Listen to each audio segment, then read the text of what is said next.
What's up, everybody? So I wanted to do a video breakdown of one of the best lightweight for distance throws I've ever had in practice, probably ever as well, the other day, as I got a comment on a different video asking for some more technical breakdown on some cues and stuff like that.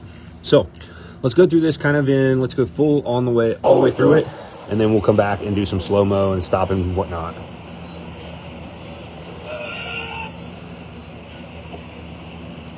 All right, so that's the throw. So let's go back through this. So when I'm warming up here in my warm-up swings, I don't think too much as I'm swinging it back and forth in front of me. I've got a hook grip on the weight, so I hook grip at all my weights. But coming across, some people think of a certain height. Naturally, I guess it comes to about straight out. I never really think about it. And so then it comes back when I come out to the side right here.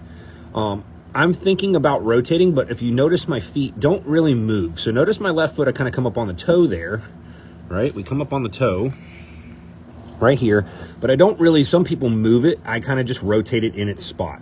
If you notice that, it kind of stays in its spot. So I'm just kind of swinging the weight behind me. And then right here, I turn my palm open.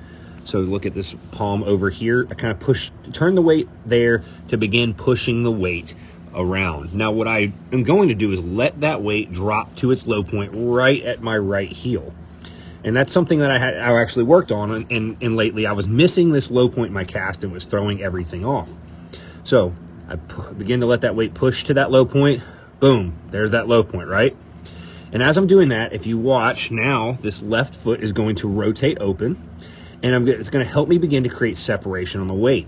So notice my body's starting to get ahead of the weight right here, right? As I turn and rotate around, I replace my feet. So I want my right foot to go, exactly where that left foot is. So let's see if that happens. Rotate around. Man, spot on, isn't it? Right where that right foot is. Now I want to, in perfect world, that left foot would get down a little better, but all right, now the left foot's down.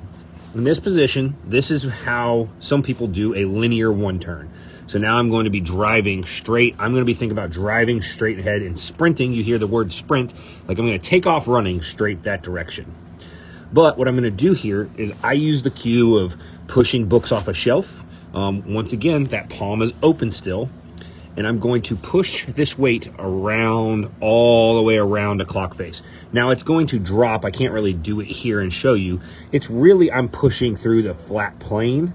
But the weight, because I set that orbit back here, see how I set this low point orbit?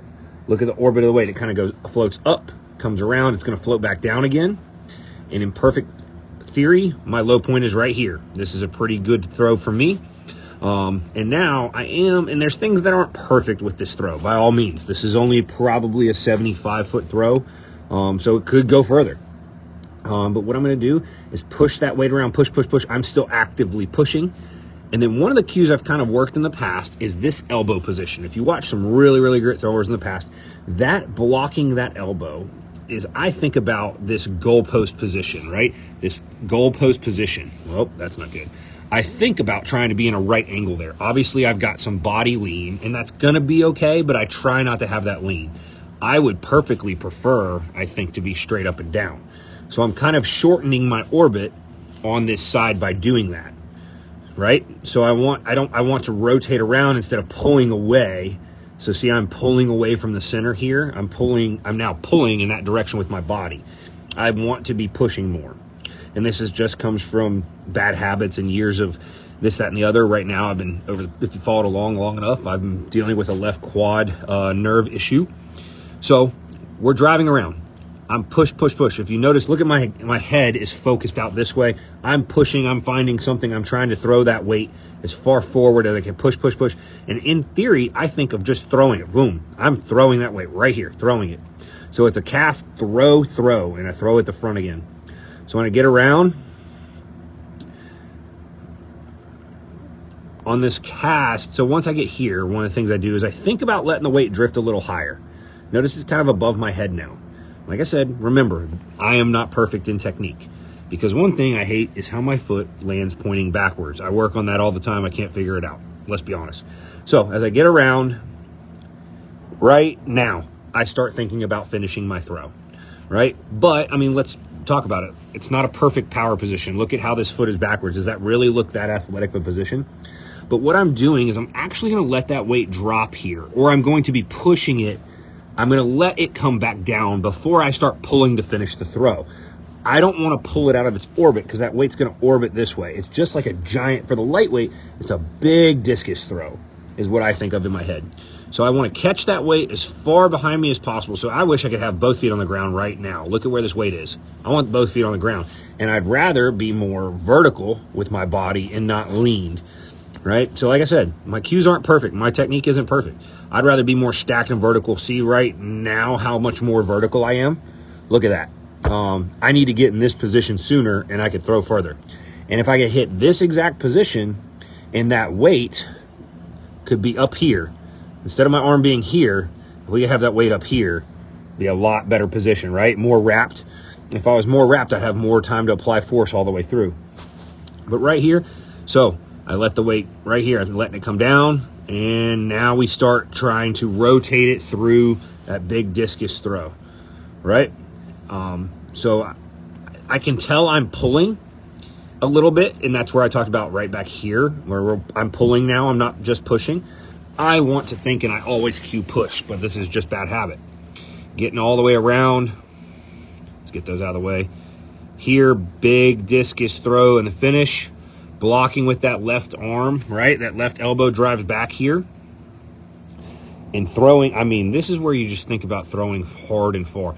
And some up. Watch the knees. Watch the legs extend. See the legs extend right here? See how they extend up? That left leg blocks. See how straight that left leg gets?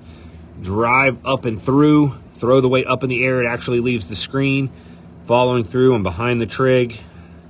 And the weight lands out there. Now, one of the things I like to look at, and this happens for either a square trig or a paint or a wing trig that I don't have painted. But if I'm throwing things the way I like, oops, can't, that line's not straight. Look at how that's the center line, like where my left foot is. So if I draw a box in here, right, I'd have 1 foot in, 1 foot out. If it's a square trig, look at where I end up, right? And let's draw a center line. Let's draw that center line right down, oops, right down the center, right down that left foot, right? So when I get around, I am a little closed off here, right? The more closed off I end up here in this position with this front foot, right? I throw better throws the straighter I am right here. I'm still a little closed off, but what that closed off lets me do is catch the weight further behind me.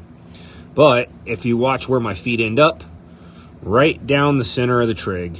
So, and I throw the weight pretty dang straight ahead. See it land literally right out here, straight ahead. That to me shows I'm not losing a lot in the throw, right? Now, one thing that can happen, the bigger guys tend to counter a little harder in this direction with that lean, and their feet may end up a little bit more over here on the front left side of the trig. Just depends on how you throw. So all in all, let's go back and we'll watch the whole throw in slow-mo. Let's see, slow-mo play. And yeah, like I said, this was my biggest practice throw ever, and a very good throw, went about perfect. Set the low point, go, push, push, right? That's kind of the cues in my head, right? So let's talk about that again. We'll do it again, slow-mo, come back, open the right hand up, set the low point down, get around, throw it, and then get around and throw it, right? One thing I want you to watch the effort of when the throw happens at the very end here. Now you see, it doesn't happen until about right here. Watch that again. We'll play it in slow-mo again. Watch that effort. And now, once it hits that very bottom position, is right in here is now we're starting to lift on it. Hard up, right? Watch it again one more time.